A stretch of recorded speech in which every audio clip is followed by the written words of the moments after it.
Hello viewers, let's crack UPSC CSE के YouTube channel पर आप सभी का स्वागत है। दिन बीत रहे हैं लेकिन क्राइसिस खत्म होने का नाम नहीं ले रहा है। जिस तरीके से पेट्रोल, डीजल, गैस, मिल्क, इन सभी के दाम बढ़ते हुए दिख रहे हैं, एक भयानक संकट आने वाले समय में हमारी इकोनॉमी के ऊपर आ सकता है। रुचि शर्मा, जो एक बहुत फेमस इकोनॉमिस्ट हैं, जब उनसे पूछा गया कि अमेरिका इतना बर्बादी कर रहा है हर जगह, लेकिन अमेरिका के लोग क्यों नहीं ट्रंप से सवाल पूछ रहे हैं, तो उनका कहना था कि अमेरिका के ऊपर इम्पैक्ट तो हुआ है, बट बहुत ही नेग्लिजिबल इम्पैक्ट हुआ है, बहुत माइन्यूट इम्पैक्ट हुआ है। एंड फॉर अमेरिकन्स ये जो वॉर है वो एक टीवी शो है, लेकिन इंडिया के लिए एक टीवी शो नहीं है। इंडिया के लिए और तमाम यहाँ के कंट्रीज के लिए एक रियल क्राइसिस बनते हुए दिख रहा है। इंडिया जो 90% अपनी एनर्जी के लिए बाहर पे इंपोर्ट डिपेंडेंट होता है, वर्ल्ड की फास्टेस्ट ग्रोइंग इकोनॉमी है, हमारे लिए इस तरीके का डिलेमा एक वर्स्ट नाइटमेयर अब बनते हुए दिख रहा है। और इसीलिए फर्स्ट पोस्ट ने तो ये भी कह दिया, something is coming big. The crisis जो अभी तक अनइमेजिनेबल था, बिकॉज इलेक्शंस की वजह से सब कुछ बढ़िया बताया जा रहा था, लोग क्राइसिस के बारे में बात भी नहीं कर रहे थे। इनफैक्ट लोग तो तारीफ कर रहे थे कि दिस इज द गवर्नमेंट जिसने सबके एग्जाम्पशंस को तोड़ दिया। बिकॉज जिस तरीके से गवर्नमेंट ने सक्सेसफुली ये पूरा क्राइसिस टैकल किया, ये अनबिलीवेबल है। लेकिन जैसे ही क्राइसिस खत्म हो गया, आज वैसे जितने भी ऑप्टिमिस्टिक लोग थे वो भाग चुके हैं, बिकॉज अब क्राइसिस जो है वो दिन पर दिन बढ़ते हुए नजर आ रहा है। इंडियन एक्सप्रेस में कल ये एडिटोरियल आता है और उस एडिटोरियल में ये डेटा बताया जाता है कि जब प्राइम मिनिस्टर मोदी पावर में आए थे 2014 के बाद, तो एक चीज जो प्राइम मिनिस्टर मोदी के लिए हमेशा फेवरेबल रही है वो है ऑयल प्राइस। इनफैक्ट पिछले 12 साल में कभी भी ऑयल प्राइस $100 पर बैरल का आंकड़ा नहीं क्रॉस किया था। आप देख सकते हैं लगातार ऑयल प्राइसेस जो है वो काफ़ी ज़्यादा अपने लोअर लेवल पे रिवॉल्व कर रहा था। इनफैक्ट एनडीए की गवर्नमेंट आने के पहले अगर आप देख सकते हैं, जो यूपीए 2 का एरा था, उस समय ऑयल प्राइसेस पर बैरल कितने ज़्यादा थे, $100 पर बैरल से ज़्यादा था। लेकिन ये जो प्राइम मिनिस्टर मोदी के पास एक बहुत बड़ा कंफर्ट था कि ऑयल प्राइसेस में कुछ ज़्यादा प्रॉब्लम देखने को नहीं मिल रहा था, लेकिन अब वो एक बहुत बड़ा कंफर्ट जो है वो खत्म होते हुए दिख रहा है। बिकॉज अप्रैल में $115 पर बैरल एवरेज रहा ऑयल, और मई के स्टार्टिंग से लेके अभी तक एवरेज $106 पर बैरल ऑयल रहा है, जो क्लियरली बताता है that one thing which was really really helping India's economy in trying to control inflation, in fueling the growth story of India, was a lower oil price. But now that luxury is not with India. Obviously एक reality check है। reality check obviously short term में pain होता है, but it's also a new beginning, because every crisis teaches a lesson. Now it's up to the people and to the government whether they take this lesson very strongly or not. आज मैं इसके बारे में ज़्यादा बात नहीं करूंगा, लेकिन मैं बात करने वाला हूं अगेन यूएई के बारे में। ये यूएई नहीं, कतर नहीं है, यूएई है, sorry for the wrong image. UAE ने आपने देखा रिसेंटली ओपेक को लीव कर दिया है। अब यूएई का ओपेक से बाहर होना, मैं डे वन से कह रहा हूं, it is one of the grandest outcome in the oil cartel. Because जिस तरीके से ये ओपेक कंट्री कार्टेल बना के बैठे हुए थे, जानबूझ के प्रोडक्शन नहीं करते थे, प्रोडक्शन नहीं करने की वजह से सप्लाई की शॉर्टेज होती थी, ऑयल का दाम बढ़ा रहता था, और जो ऑयल इंपोर्टिंग कंट्री हैं उनको प्रॉब्लम होता हुआ दिख रहा था। लेकिन ये तो होना ही था। यूएई, सऊदी, ये कब तक प्यार मोहब्बत से रह पाते? और सऊदी जो है वो ओपेक को डोमिनेट करना चाहता था। यूएई को नाराजगी हुई, बाहर आ गए। यूएई के अपने भी पर्सनल एम्बिशन जरूर रहे होंगे, इकोनॉमी एआई के ऊपर ज्यादा फोकस करना चाहती है, जो भी हुआ हो। लेकिन मैं हमेशा से कह रहा था कि यूएई का ओपेक से बाहर जाना ये इंडिया के लिए सबसे बड़ी लॉन्ग टर्म में या इमीडिएट इंटरमीडिएट टर्म में एक बहुत बड़ा सक्सेस बन सकता है। बिकॉज यूएई जो है वो अब अपने क्रूड ऑयल के सप्लाई को सिग्निफिकेंटली एक्सपैंड कर सकता है। अब एक और खबर जिसके ऊपर पहले मैंने कल ही एक वीडियो डाला था कि कैसे इंडिया जो है वो 40,000 करोड़ का एक प्रोजेक्ट के ऊपर इस समय प्लान कर रहा है, जहां पर हम लोग स्ट्रेट ऑफ हॉर्मुज के ऊपर अपने डिपेंडेंस को कम करने के लिए ओमान से एक डीप सी गैस पाइपलाइन बनाएंगे, जिसके थ्रू डायरेक्टली यूएई से ऑयल या गैस ओमान आएगा और ओमान से ये ऑयल या गैस पाइपलाइन के थ्रू इंडिया के कोस्ट में आएगा।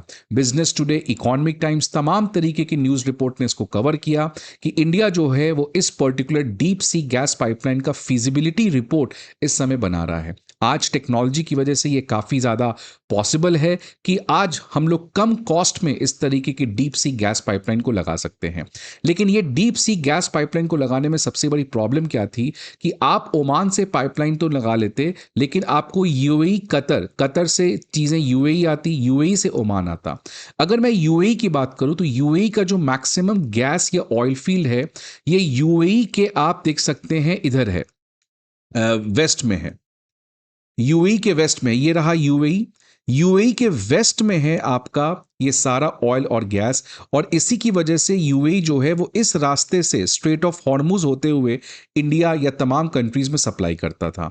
तो इसी चीज से बचने के लिए या इसी चीज को ओवरकम करने के लिए यूएई ने एक पाइपलाइन बना रखा है, जिसको मैं यहां पे आप बता सकता हूं, ये रहा, ये पाइपलाइन रहा। इस पाइपलाइन को हम लोग कहते हैं वेस्ट ईस्ट पाइपलाइन, जहां से यूएई के वेस्ट से ये पाइपलाइन ईस्ट तक लगाया गया है। ईस्ट आप देख सकते हैं, यहां पे ऑयल आएगा, यहां पे एक पोर्ट है यूएई का, फुजैरा पोर्ट। तो फुजैरा पोर्ट, तो यहां आप देख सकते हैं यूएई का जो ये वेस्ट है, वेस्ट से ये पाइपलाइन जो है वो ऑयल या गैस को फुजैरा पोर्ट पे लाएगा और फुजैरा पोर्ट के थ्रू हम गल्फ ऑफ ओमान के थ्रू इसको बाहर भेज सकते हैं। इसके थ्रू यूएई जो है वो अपने स्ट्रेट ऑफ हॉर्मुज के ऊपर डिपेंडेंस को कम करना चाहता है। ये पाइपलाइन वेस्ट ईस्ट पाइपलाइन के नाम से जाना जाता है।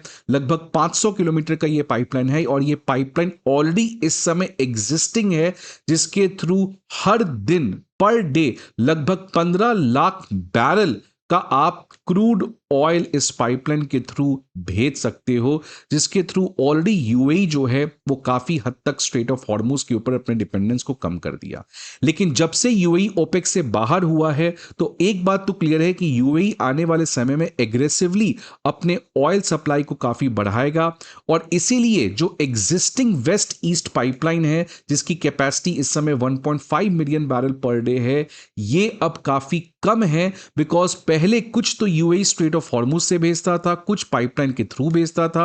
अब स्ट्रेट ऑफ हॉर्मुज के थ्रू यूएई जो है वो आने वाले समय में अपने डिपेंडेंस को लगभग खत्म करना चाहता है, और क्योंकि ओपेक से बाहर हो चुका है तो अब तो कोई प्रोडक्शन का लिमिटेशन है ही नहीं, विच मींस आने वाले समय में वेस्ट ईस्ट पाइपलाइन जो है वो यूएई का सबसे इंपॉर्टेंट स्ट्रेटेजिक इंफ्रास्ट्रक्चर बनेगा।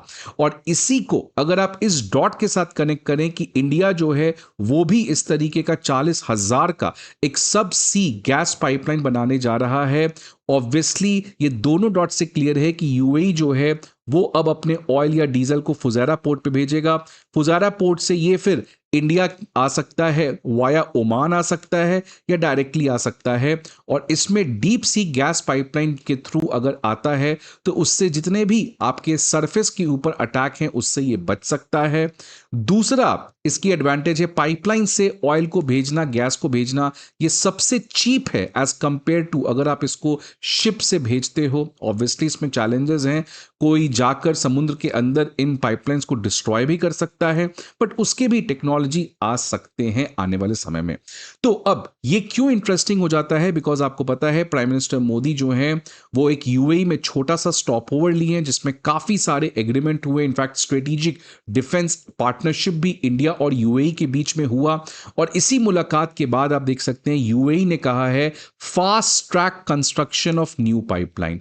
तो अब आप देखिए, समझिए कि इंडिया जो है वो इस तरीके की डीप सी गैस पाइपलाइन बनाने की बात कर रहा था, यूएई के अपने एम्बिशंस थे।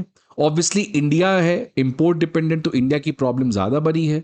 इंडिया ने ऑब्वियसली यूएई को रिक्वेस्ट किया होगा कि ये देखिए जो डीप सी गैस पाइपलाइन है इसको क्यों ना हम लोग जल्दी एग्जीक्यूट करें, और इसी कॉन्टेक्स्ट में यूएई ने अब ऑर्डर जारी कर दिया है जहां पर जो नया पाइपलाइन है, नया पाइपलाइन का मतलब ये जो ऑलरेडी वेस्ट ईस्ट पाइपलाइन है जिसकी capacity 1.5 million barrel per day है, इस वेस्ट ईस्ट पाइपलाइन की जो कैपेसिटी है उसको डबल कर दिया जाएगा, जिससे फुजेरा ऑयल एक्सपोर्ट कैपेसिटी जो है पाइपलाइन के थ्रू बाय 2027 ये डबल हो जाएगा, जिससे ऑब्वियसली इंडिया में जो सप्लाई शॉर्टेज की प्रॉब्लम आ सकती है या स्ट्रेट ऑफ हॉर्मुज के ऊपर डिपेंडेंस हो सकता है वो कम होगा। तो देख सकते हैं अबू धाबी मीडिया ऑफिस ने crown prince Khalid bin Mohammed bin Zayed has directed the ADNOC Abu Dhabi National Oil Company to fast track the construction of West East Pipeline during a recent executive committee meeting. तो friends ये बताता है कि आने वाले समय में India UAE, जिसके ऊपर मैं लगातार कवर कर रहा हूं, बहुत कुछ आप एक्सपेक्ट कर सकते हैं। तो यूएई का वेस्ट ईस्ट पाइपलाइन की कैपेसिटी को डबल करना 2027 तक, इंडिया का एक एम्बिशियस 40,000 करोड़ का डीप सी गैस पाइपलाइन लगाना, ये क्लियरली बताता है कि एक नया एनर्जी अलायंस यहां पर बनते हुए दिख रहा है। ये बहुत जरूरी है और इसलिए मैंने हमेशा कहा है कि इंडिया जो है वो आने वाले समय में एक एक्ट पास करना चाहिए और एक्ट के अंदर हमें अपने एनर्जी इंपोर्ट को एक फेज मैनर में जरूर कट करना चाहिए, बिकॉज जिस तरीके का एनर्जी क्राइसिस अप्रैल और मई महीने के देखने को मिला है, आने वाले समय में जितना ज्यादा ये जियोपॉलिटिकल अनसर्टेनिटी होगी ये और ज्यादा बढ़ेगा। सो इंडिया यूएई की रिलेशन जो है ये आने वाले समय में one of the strongest pillar of India's foreign policy में जरूर शामिल रहेगी। आपके क्या व्यूज हैं please let me know the comment box. I hope आपको ये वीडियो अच्छा लगे। See you again some other video. Till then goodbye and take care.